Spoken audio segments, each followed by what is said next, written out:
नमस्कार. नमस्कार. तर ईशा हे रोल करत असताना तुम्ही इतके प्रामाणिक होता आणि इतकं सामान्य मुलगी जशी असते तसंच दाखवलेलं आहे आणि त्याच सिरियलमध्ये शेवटी एकदम तुमचं इतकं डिफरंट रोल दाखवलेलं आहे ना, ते आम्हाला थोडं बघायला अवघड वाटलं होतं. ते तुम्ही रोल करताना तुम्हाला कसं वाटलं त्याचा थोडा अनुभव आम्हाला सांगा.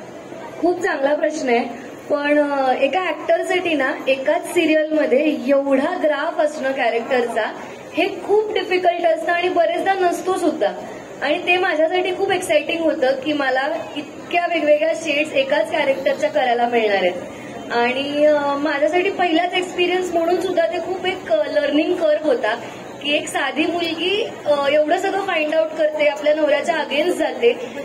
हे कसं करता येईल आपल्याला एक ऍक्टर म्हणून, ह्याचा अर्थात सगळ्यांच्या मदतीने मी ते कॅरेक्टर उत्तम रंगवू शकले आणि तुमच्यापर्यंत पोहोचवू शकले. पण माझा अनुभव खूप अमेझिंग होता कारण ते कॅरेक्टर खूप अमेझिंग होतं. क्या बात आहे. एकदा जोरदार टाळ्या झाल्या पाहिजे.